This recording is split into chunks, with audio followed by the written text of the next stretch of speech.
शिशुଙ୍କ जीवन नेउछि cough syrup जहाकु नै एबे समस्ते डरिलेणी आउ शिशुଙ୍କ देह खराब हेले चिंतारे पड़िलेणी। शिशुंकर थंडा काश हेले कफ सिरप देबे कि नाही सेति प्रति भी द्वंद्वरे पड़िलेणी। किंतु एहाकु नै लोकंक मनरु डर बाहर करछंती एम्स रो शिशु रोग विशेषज्ञ डाक्टर रश्मिरंजन दास। तेबे मध्य प्रदेश एवं राजस्थान ने किछि दिन भितरे कफ सिरप खाइबा द्वारा 24 शिशुंकर जीवन गलाणी। एही पिलामानक मृत्यु खबर सुनिबा परे लोके एबे भयभीत होई पड़छंती। जीवन को बंचाउथिबा कफ सिरप किपरि पिलामानक जीवन जीवार कारण पलटुछि ताकु नै समस्ते चिंतारे पड़छंती। एभଳି स्थले प्रतिदिन टीवी पक्षरु सांप्रतिक परिस्थिति बाबदरे जणे विशेषज्ञ डाक्तरଙ୍କ सहित आलोचना करा जायथिला। भुवनेश्वर स्थित अखिल भारतीय आयुर्विज्ञान संस्थार शिशु रोग विशेषज्ञ प्रोफेसर डॉक्टर रश्मिरंजन दास ए बाबदरे पुंखानुपुंख आलोचना करथिले आम प्रतिनिधि। देखो जो कफ सिरप गोटे हला गोटे जनरल टर्म माने गोटे साधारण सेटा गोटे जोटा में कहूचे कि गोटे शब्द कफ सिरप एमती गोटे मेडिसिन नाइन जाना होसी कफ सिरप माने केते गुडे मेडिसिन को आमे कफ सिरप कहू। मात्र साधारण तो आम लोक माने जानती कफ पई बा खास पई जो सिरप टी आमे ग्रहण करूचे ताकू कफ सिरप कहै। हां सेटा कफ सिरप किंतु कफ सिरप रो मेडिसिन जे देखिया पड़तो जो कंपोजिशन अछि सेथरे जहा भी अछि सेटा बहुत प्रकार रो अछि। तो कफ सिरप जोटा कहू जदियो सेटा साधारण टर्म कफ सिरप किंतु ता माने सेही माने शब्द भितरे बहुत गुडे मेडिसिन आसे।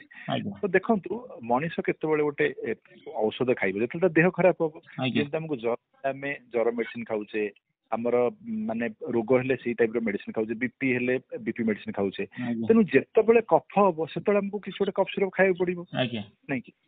अच्छा जदी कफ अछि हम कफ सिरप खाइबा तले निश्चय से उपशम मिलिबो माने डेथ तो हबा कथा नुह नाही जदी डेथ हबो ताले ता माने सेटा एक्चुअली मेडिसिन नो सेटा माने आ गोटे कोन सेतरे अछि।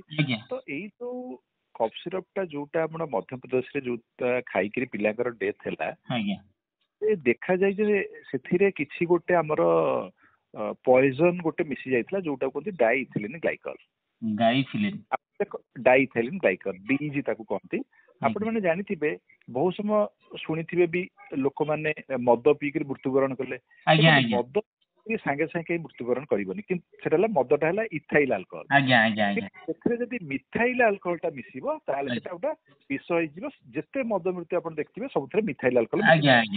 तो सेमती जो कफ सिरपटा एईटा गोटे अल्कोहल बेस माने सॉल्यूशन जे कोन से आपण तरल मेडिसिन हबो सेथरे टिके बेस थाए जदि कौन सी कारण प्रिपरेशन समय जो माने कारखाना मैन्युफैक्चरर होउची सेठी जदि एई एथिलिन डाइथिलिन ग्लाइकल जदि मिसी जाए ताले एटा विष। तो एटा गोटे साधारण कथा न एटा गोटे रेयर जिंस।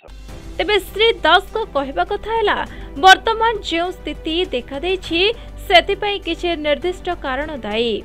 उक्त दुई राज्य रे जे कफ सिरप जोगु छोट छुआकर मृत्यु घटना घटी ताहा वास्तव में चिंताजनक। एथिपाई कफ सिरप तैयारी करुथिबा संस्था दायी बोली प्राथमिक तदंतरु जଣା पड़िछि। सेहि भଳି घटना विषय विस्तृत भाव में श्री दास कहबा सहित मुख्यतः दुईटी कारण को दायी करछन्ते। प्रथमतः जो कफ सिरप जोगु व्यापक जीवन हानि होइछि सेतिरे भारतीय मेडिकल प्रमाणिक बोर्ड रो परीक्षा द्वारा डाइएथिलिन ग्लाइकोल भली विषाक्त पदार्थ मिली। एही विषाक्त उत्पादन शिल्प जगत रे व्यवहार होइथाय जाहाको सेवन करबा द्वारा मनुष्य शरीर गभीर क्षति सहित मृत्यु हेबार संभावना थाए। से भली उक्त विषाक्त पदार्थ छोट छुआंकर किडनी एवं स्नायु प्रणाली को नष्ट करिथाय जहा द्वारा तुरंत जीवन चली जाइथाय। कोल्ड्रिफ एवं रेस्पिफ्रिस नामक दुई कफ सिरप को तैयारी करिथिबा कंपनी सरकार एबे प्रतिबंधक लगाइछन्ते।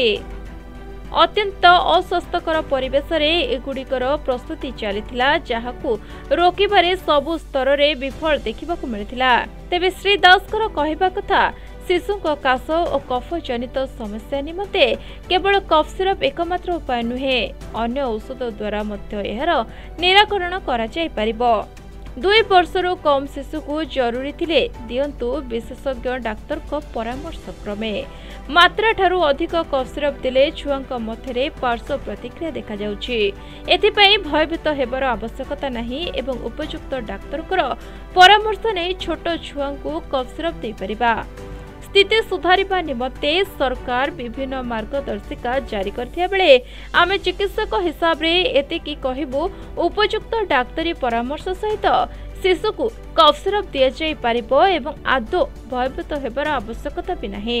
तेबे क्वाक फार्मासी और दोकानी कथारे शिशुर जीवन सहित न खेलिबाकू श्री दास पितामाता और अभिभावकों को निवेदन करिसेंते। खोर्धारू श्रीकांत कुमार राउतଙ୍କ रिपोर्ट प्रतिदिन टीवी। बेक पिठी अंटा आंठू आदि समस्त दरजर एकमात्र तैल श्री संजीवनी पेन रिलीफ ऑयल। श्री संजीवनी लगैले जमा बिंदीवनी। श्री संजीवनी पेन रिलीफ ऑयल हर दर्द को समझे, रखे सबका ख्याल।